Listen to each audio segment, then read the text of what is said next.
My name is Dipti and I am the co-founder of Billiard.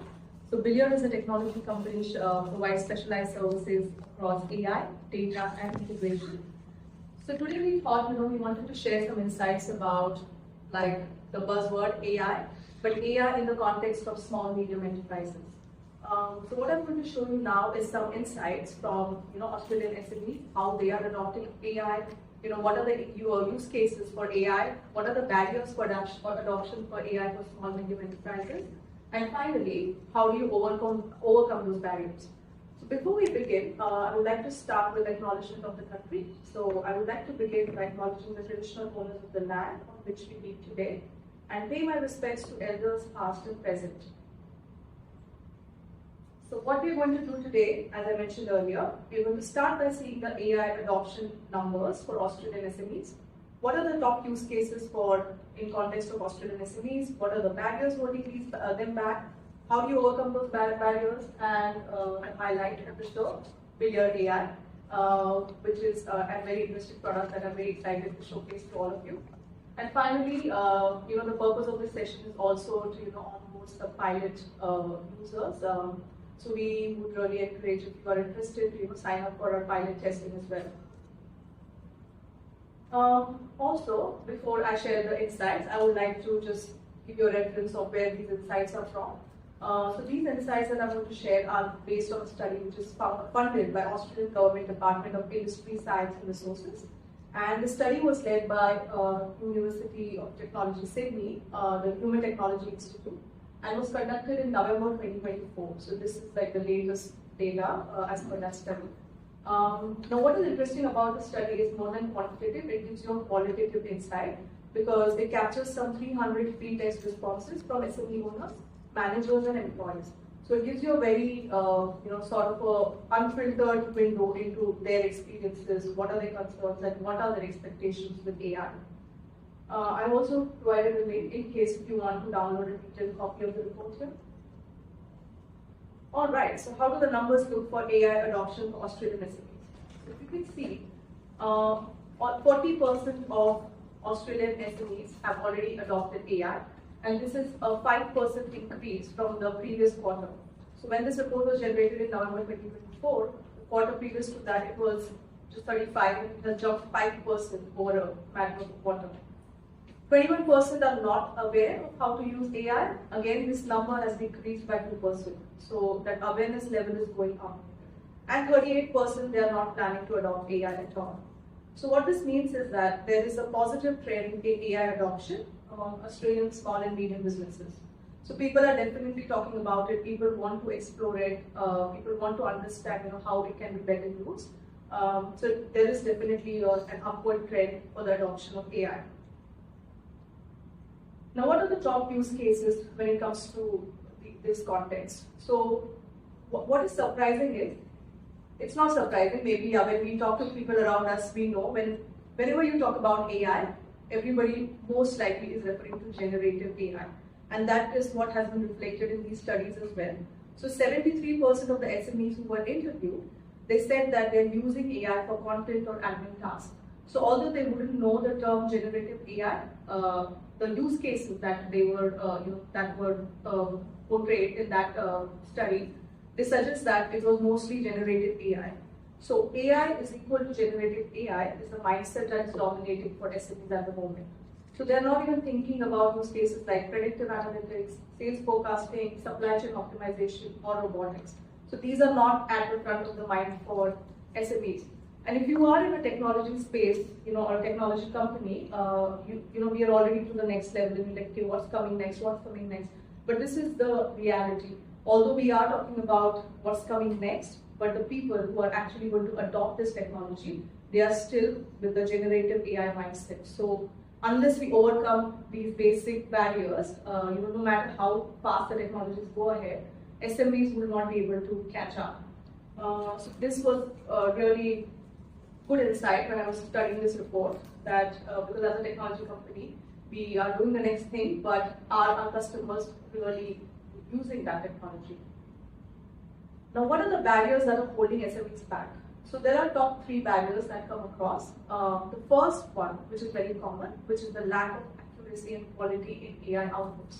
You must have heard the word hallucination, which is where a model will generate compelling but a false output. So that, and if you can see, this technology is, when you say talk about generative AI, the whole premise of this technology is conversation and prompts, and the information flows between the user and the generative AI or the LLM. So when you talk in that context, obviously something like a lack of accuracy or just the hallucination in general, that is the key inhibitor for SMEs to be able, who are reluctant to adopt this technology. I think one of the other things that many people also raised was, instead of saving time, low quality outputs often require rework. So if you see your day-to-day workflow, mostly what people would do is, they'll put in something, put up a document, reword it, rework it, reword it, so that accuracy of the AI and whether it matches your brand tone or the kind of messaging that you want to put across, that really makes a difference. It's like a make or break for adoption of AI in SMEs. The next biggest concern for the barrier is concerns around data privacy and security.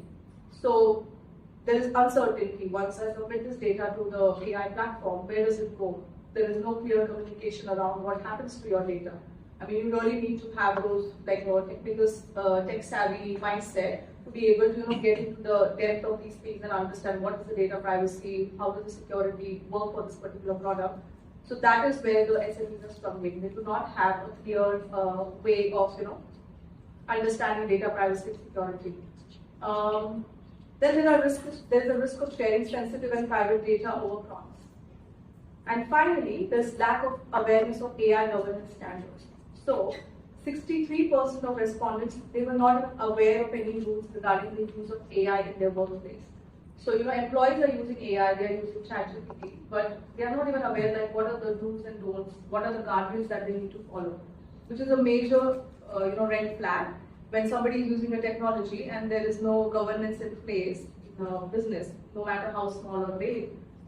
That's definitely a red flag. So these are the top 3 concerns that these respondents highlighted.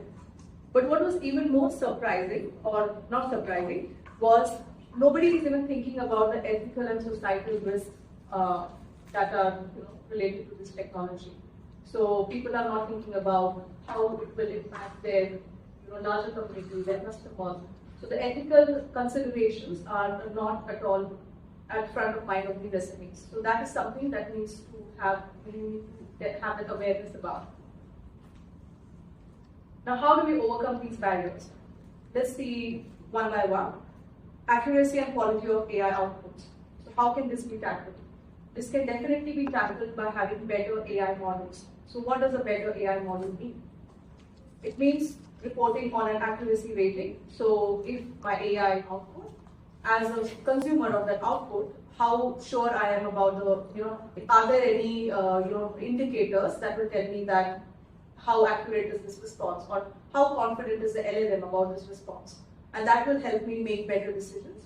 Better AI model can also make data sourcing information. So this LLM, which is giving me this information, what is the data source for this information? Where is this information coming from? Is it proprietary? Is that, are you at the risk of any, legal troubles down the line?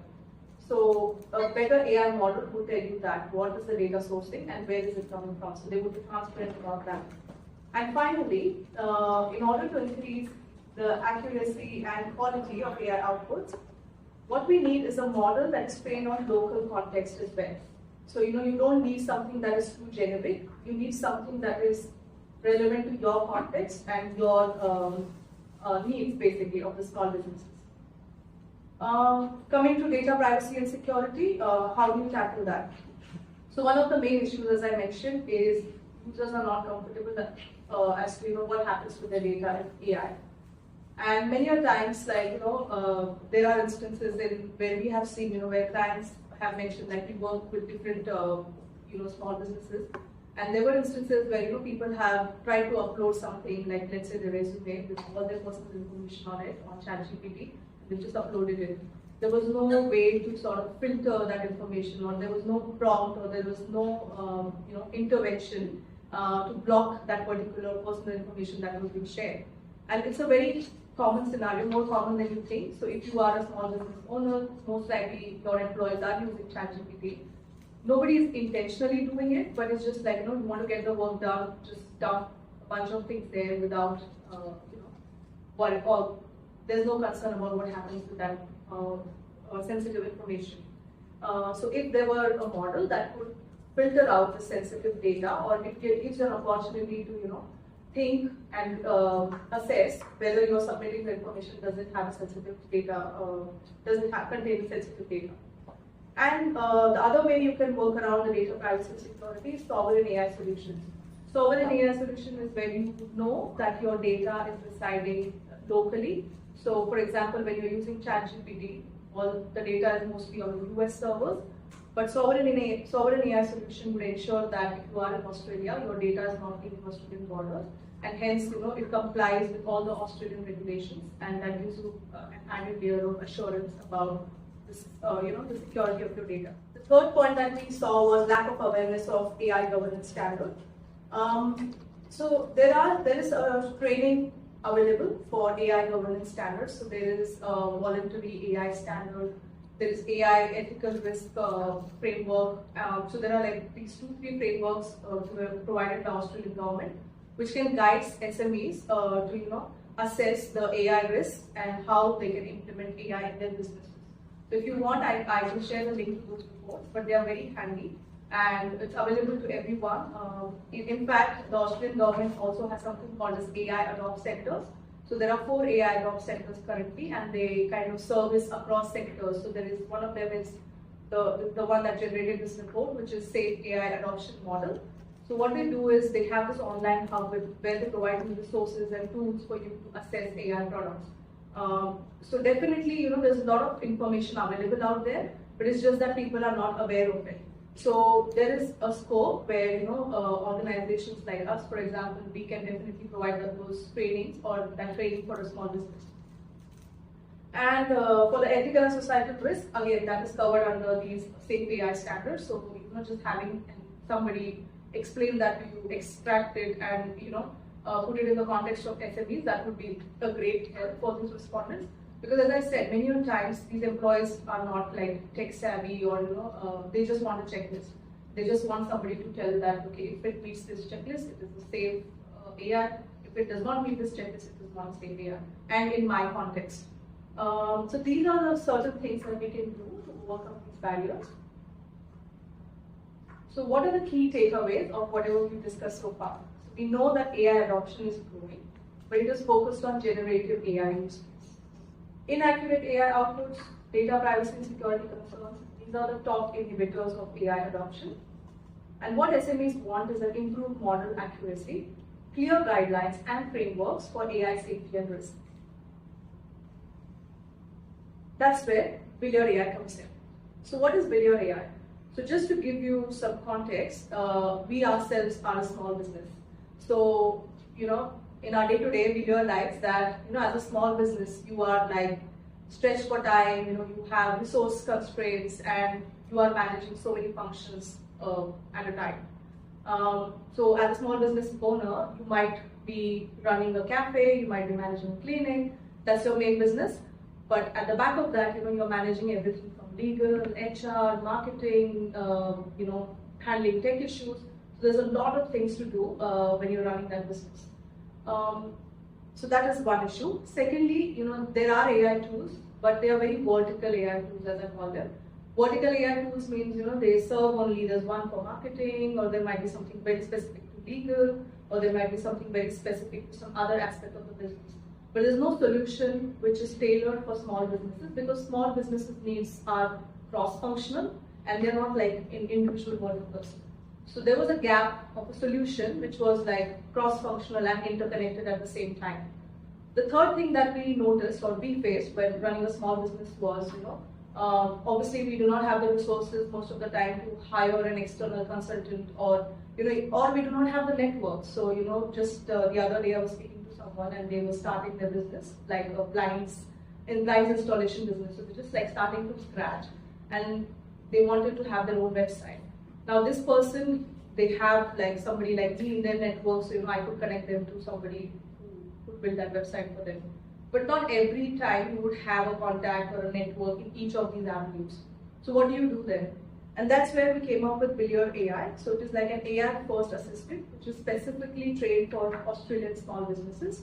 And it supports wide range of operational tasks, right from generating job ads, social media content, summarizing policies, troubleshooting IT issues.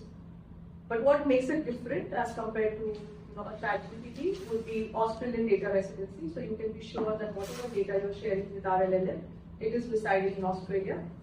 The PII data filtering, which we can show, which we'll be demoing shortly. So this is a very important feature of this product, where you can be rest assured that in case, even if accidentally you are trying to upload something which is sensitive, this LLM would be capable of detecting that and give you that opportunity to intervene. Again, because it is specifically trained for Australian context, it is more tuned or attuned to local regulatory context as well. So for example, if you ask ChatGPT what is SME, it will give you SME definition in the US context right away. But if you ask Billiard AI what is SME, it will give you the context of Australian, so in terms of Australian context. So simple things like this, which when we're day-to-day interacting with these AI tools, we don't realize that they are mostly trained on US data, and more of it, most of these things won't apply to the local context here. And one of the most important feature that we is part of this Billiard AI, because we wanted to provide an end-to-end solution where let's say you have this AI which is able to help you. You can generate content, you can write job ads, you can do whatever you want with this AI. But what if you need help beyond that? What if you need an expert? So as I mentioned, there are times when you wouldn't have that expert in your network, or even if you manage to find someone, they are charging you by the hour. Many times you will not understand how do I explain this issue to them. So you will waste a lot of time in that. So this AI plus expert combination, it ensures that you sort of have this AI help, but at the same time, in the same platform, you can find an expert and connect to them directly as well.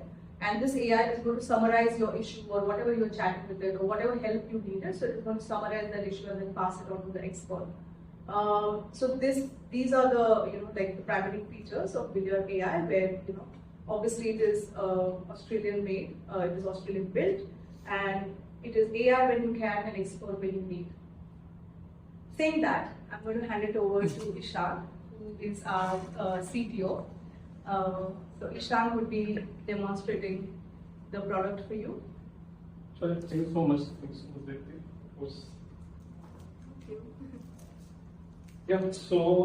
That was quite good of Deepti. So before starting, I'll just introduce myself. So I'm Ishan. I'm currently the Chief Technology Officer of Billiard. I have around 16 years of experience doing technology and integration space, AI, and I have worked in different companies. I started with Billiard, and the thing was that we saw here the issues we were facing around small to medium businesses, because a lot of my colleagues and people, when it comes to, as they mentioned, to AI, we just generally think of ChatGPT as the first option, but that is where we started facing issues and things that we wanted to resolve and solve with this particular model.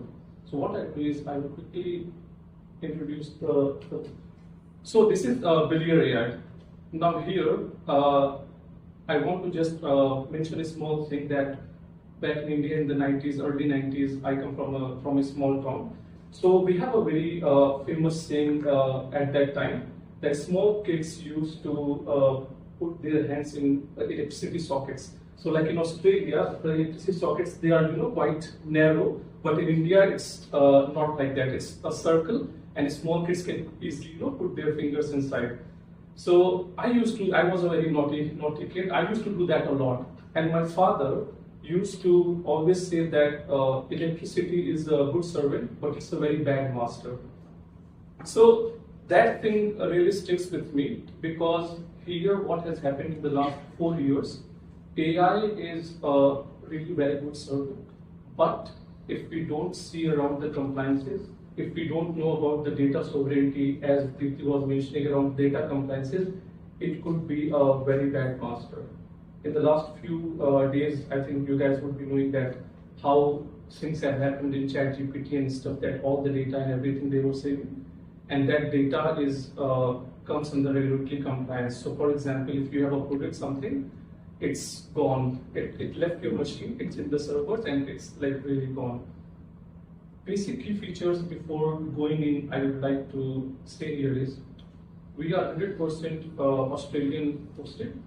So all the user data and everything is in Australia. It's not leaving our borders.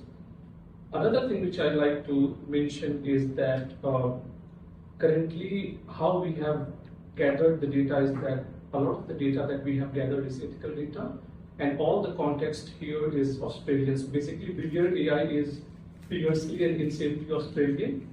And saying so, I will quickly jump into the product and I will show you a few features today that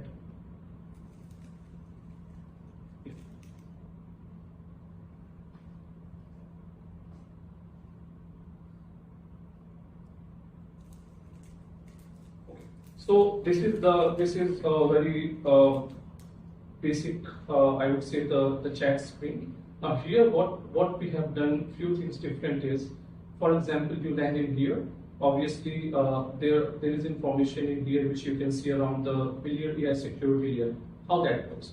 Say, for example, you want some information around, say, you are working on a roster of on your office, and you want to change that into a table format, which usually I see people doing that. They go into ChatGPT and they want to put in a tabular format or not. So one of my colleagues, what she did is that she put the official sitting data around, like who's come of office in which day. She just uploaded into ChatGPT and the whole data just left. How we are going to make it different? In here, when say for example I come in here and I want to start a new chat, I want to say I have a handwritten whiteboarding and I had some very beautiful ideas on there, and now I want to analyze that and get more insights on that. So I just write, okay, analyze the image and provide insights. Now I went into upload that image. What happened that usually, say for example, you are like me, a night owl, that you were up till 3 in the morning and suddenly you have to do a preparation in the morning, and suddenly what you did is along with your project image, you uploaded, say your Medicare card was there and you just uploaded that. Now what will happen? That suddenly, because you are half asleep, you just uploaded something different, but now Billiard AI is here. It has identified that it's a Medicare card and this is something that is forbidden. So for example, our use case is that Medicare cards, and I will show you a few more details. These are the things that we don't have any use for, and these are the most, I would say, critical PII information. So now the Guardian of the Galaxy has identified that this is a Medicare card and you won't be able to upload it. Now the thing is that this is the warning that you need, and immediately you can know, okay, I was uploading something that was not required. For example, you say you had a personal photo of your child.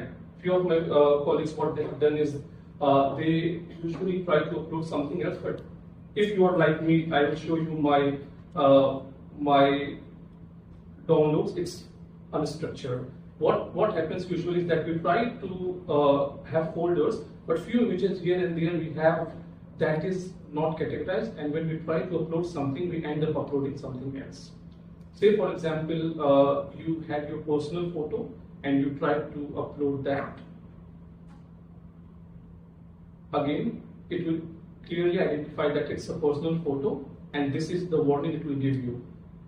For example, there are many use cases what we have identified. So in Australia, we have 10 secured PII things. For example, the Medicare card, the Victorian driving license, passports, children photos, your personal photos, and say for example, if you have bank statements, policy data, all those things are PII, because how I would say the models work is, for example, as you all know that in ChatGPT, say for example, in one chat you put in wrongfully, you were trying to rephrase an email and your name, it received your email. In the second chat, it already had your name, now it has your email. In the third chat, somewhere it has your address. Now what it does is that it does all the points connections and the full PII. Now it has complete model, it has all your details. So if you, like for us, for me, like I'm very technical, I know around how to be data compliant, what to put, what not to put. But the thing is that not everybody does that. So this is a very grave issue that we identified. Say for example, you try to upload another image around your passport. So immediately what it will do is it will immediately identify it and it will tell you that it's a passport and it will, so this is all local. The beautiful thing about this is that we are just identify the document, but the document is not being saved. So we just identify it and we just store it on the threshold. So this information is not touching the LLM at all. Now, for example, you say that you want to upload something. So this is a handwritten project document. It will assessing it. It's going to, okay, is it a PII data? Is it something? No, it's all clear now. You can upload this document safely, this image, and you can get your insights. This is one part. The second issue that is, I think, even more important than this is that documents. For example, a lot of these documents around the PIA documents we always put in PDFs. So any document, for example, this is your Victorian driving license. If I try to upload these documents, immediately it will identify that and it will know that it's a government identity document and it will not let you upload.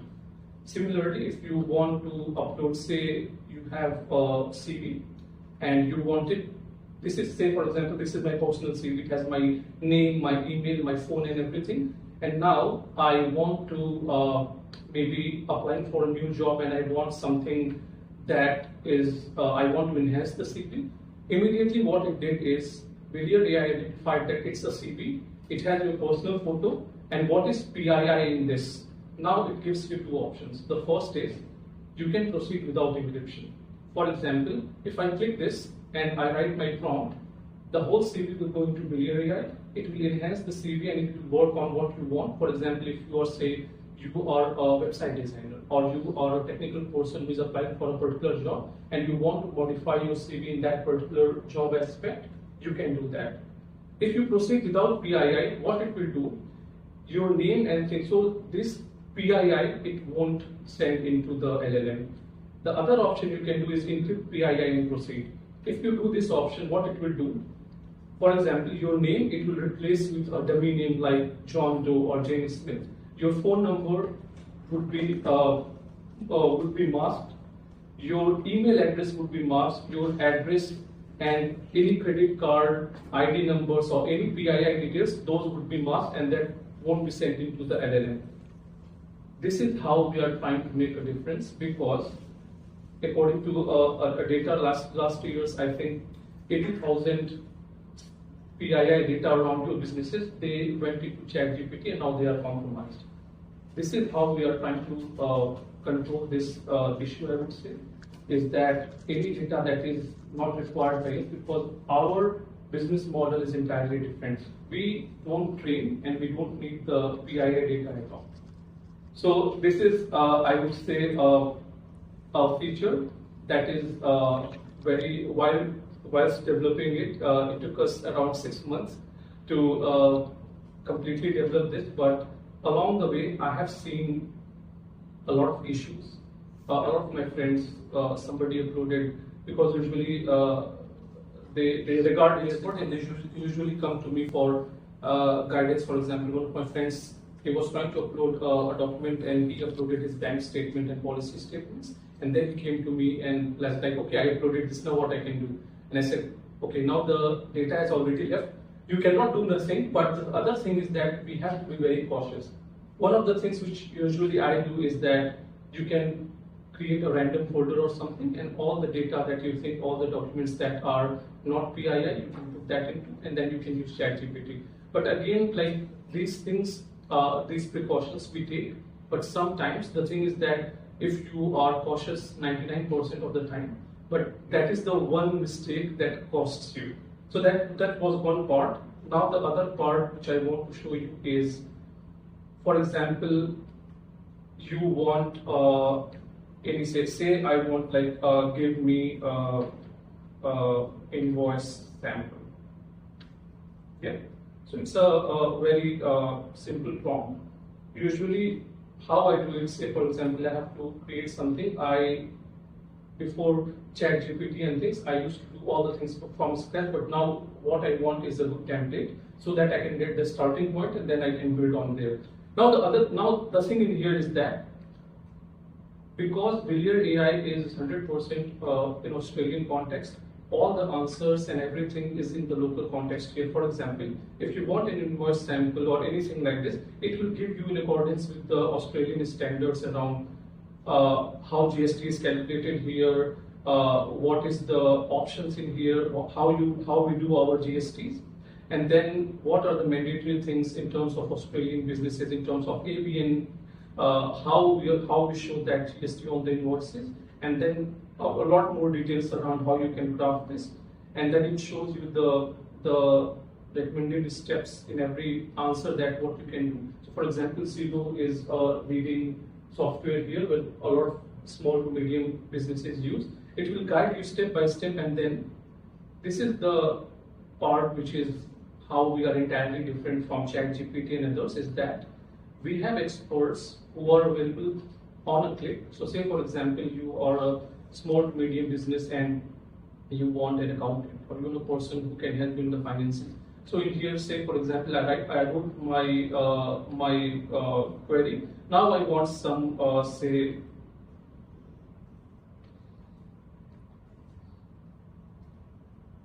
now I want some templates. So I know now that, okay, what is the invoices, how it is structured in here, and now I want some templates that I can actually use in my business.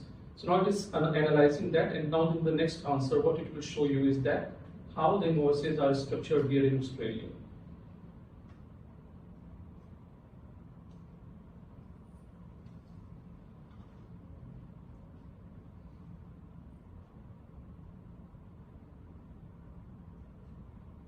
Yeah. So it now it has started giving me like how a sales invoice is that, how we can do service agreements and things like so different things we can use in our templates.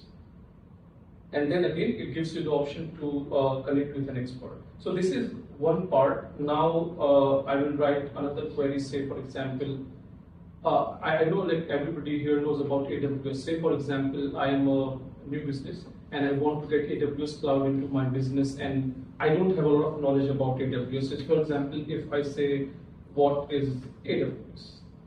Now the thing how this is different is that AWS is big. A lot of that context, what I need as an Australian small to medium business, that I need the AWS context, how I can use here in Australia. For example, what are the reasons that are available in Australia? I'm not concerned around how in US that works, how in Singapore that works. Now, it is giving me the answers around so what are the reasons that are present in Australia? For example, if I'll be working on AWS cloud, I want my softwares and things to be Australian hosted. So it will give you the answer in context to where we have options in here. For example, this is the standard set division without this too, which we also use. And then what are the options and benefits and all the prices and everything that is in AUD. Because this is the biggest mistake what we do is that sometimes we go into ChatGPT with us and the answers there, basically they use USD and that is a price variation. So if you are doing your budget and you have taken USD as in there would be quite a difference and surprise you will get. So you will get a lot of options in terms of how AWS works, particularly in Australian context.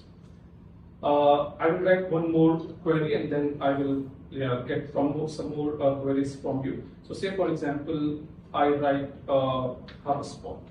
That is currently a CRM that is gaining quite traction in Australia. So for example, it immediately gave me answers around and how it is. So all these prices, they are the Australian numbers, that what it actually costs in Australia. Now, for example, I want to compare with Salesforce, which is very popular. We are also a Salesforce partner, Salesforce and Monday.com.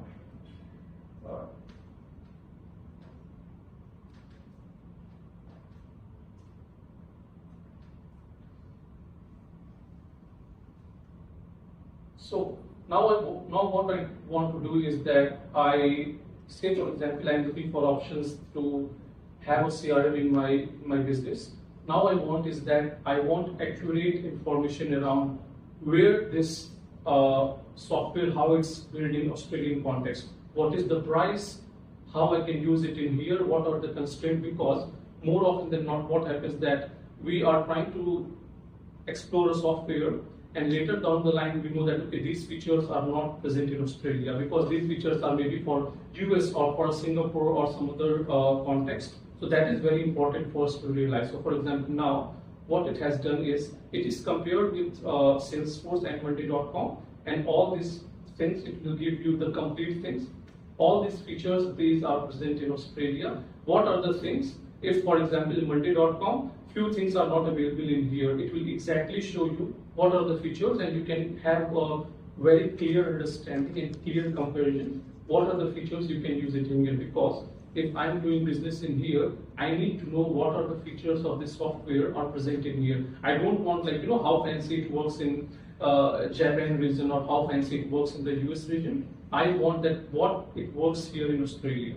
It will give you all the data sovereignty and everything in Australian context, that what are the things that we need in Australia. For example, Monday.com, the support is not 24/7 in Australia, and it has some online presence. So for example, if you are a business that has to have a critical support, Monday.com might not be the best fit for you. And it will also give you the small business definition is Australian. For example, why you should choose HubSpot or Salesforce or Monday.com, and it will tell you the exact costs and everything. And then at the end of the day, if you think that okay, now I know what, now I need an expert in here to help me, what you can do, you can just click this. What it will do is it will analyze your requirements, and now it will connect you with an expert.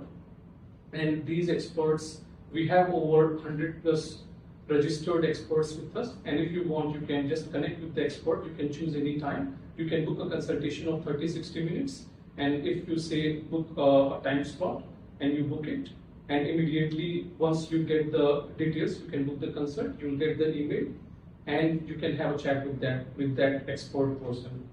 So that said, the thing how we are differentiating is that first, you should not be able to, once in, as Dipti mentioned, that in ChatGPT and others, how the hallucination comes in and how we have countered that. So the business model they have is that they have a reputation that, say for example, if you are writing a query, they have to provide you an answer. For us, how we do it is that, say for example, you wrote a query and then Billion AI is not confident, and always the LLMs know that about this answer, they know it or not.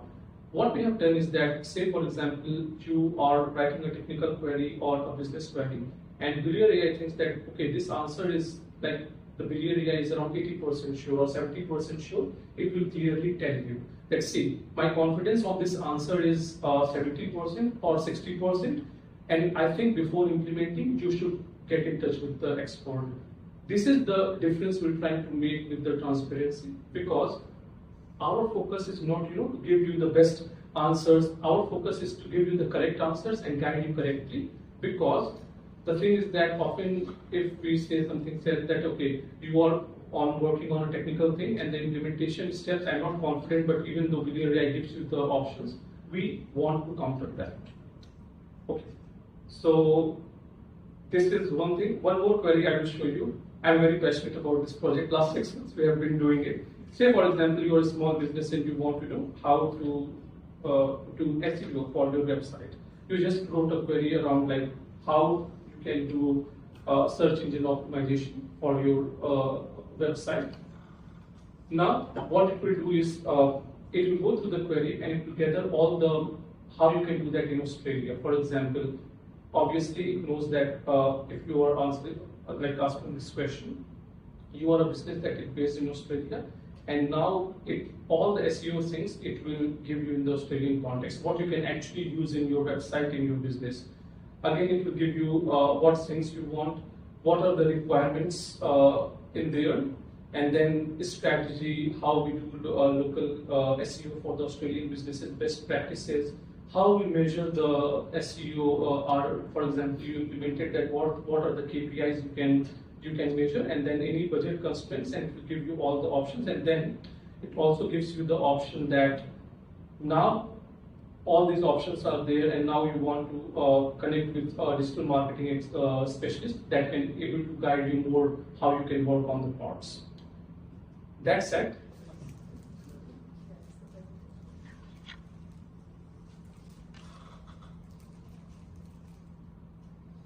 so I think just the final call to action. So as we mentioned, we are in our pilot testing phase, and we would really appreciate if you would be interested in participating as our pilot users. So for pilot participants, we are providing them 30-day free access, direct input into roadmap. So we would, you would have an opportunity to shape the roadmap with us.